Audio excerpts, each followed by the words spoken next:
Welcome back અને મહત્વપૂર્ણ સમાચાર બિહારનો આ જનાદેશ આવી ગયો છે અને વધુ એક રાજ્ય એનડીએ પાસે ગયું છે। આ સ્પષ્ટ થઈ ગયું છે 190 કરતાં વધારે બેઠકો એવી છે કે જે અત્યારે એનડીએમાં આ બેઠક ઉપર આગળ ચાલી રહ્યું છે, એટલે હવે કોઈ જેવી શક્યતા નથી કે જેમાં મોટો કોઈ ઉલટફેર આવે। સ્પષ્ટ થઈ ગયું છે ચિત્ર ઓલમોસ્ટ। નુપુર, શું અપડેટ મળી રહી છે? બિલકુલ, હમણાં જ જે બિહારના સહપ્રભારી અને કેન્દ્રીય મંત્રી સી.આર. પાટીલ જોડાયા હતા અને એમણે કહ્યું હતું ને કે બિહારની જનતાનું મન અમે બરોબર કરી ન શક્યા, બસ એવું જ છે। 160ની એમણે અપેક્ષા રાખી હતી અને 190 અત્યારે એનડીએ ગઠબંધનને સીટો આગળ ચાલી રહ્યું છે। એની સાથે સાથે મહાગઠબંધન માત્ર 49 પર સમેટાતું દેખાઈ રહ્યું છે। ભારતીય જનતા પાર્ટી અને જેડીયુ વચ્ચે કાંટાની ટક્કર અંદર એનડીએમાં ચાલી રહી છે। 84 પર ભારતીય જનતા પાર્ટી, 76 પર આરજેડી આગળ, માફ કરશો, જેડીયુ આગળ ચાલી રહી છે।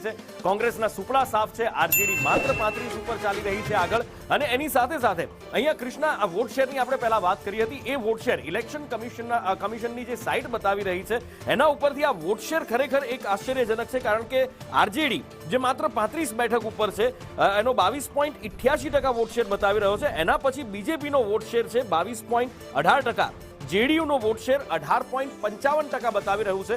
ફરી એકવાર નીતિશ કુમારની સરકાર બનવા જઈ રહી છે એ નિશ્ચિત થઈ ચૂક્યું છે, કારણ કે હવે આ આંકડો પાર કરવો, ભલે આ રૂઝાન છે અત્યારે, હજી આને પરિણામમાં કન્વર્ટ થતા થોડો સમય લાગશે, પણ આમાં બહુ ઝાઝો ફેરફાર થાય એવું લાગતું નથી। અને કદાચ કોઈ કાંટાની ટક્કરની આપણે બેઠકોની પણ વાત કરીએ, કાંટાની ટક્કરની બેઠકો હોય તો પણ એ 25-30 બેઠકોથી વધારે ન હોઈ શકે। મેક્સિમમ આ તો આપણે વાત કરીએ છીએ કે જ્યાં આગળ કોઈ ઉલટફેરની શક્યતા બની શકે। પણ હવે નીતિશ કુમાર ફરી એકવાર મુખ્યમંત્રી બનવા જઈ રહ્યા છે એ પણ નિશ્ચિત છે। પણ આ બધા વચ્ચે આંખ આપણી ખેંચે, આપણું ધ્યાન ખેંચે એવી વાત એ છે કે સૌથી વધારે વોટ શેર આરજેડીનો 22.88%, એ પછી બીજેપીનો 22.18% અને એ પછી વોટ શેર કૃષ્ણા જેડીયુનો 18.55% છે।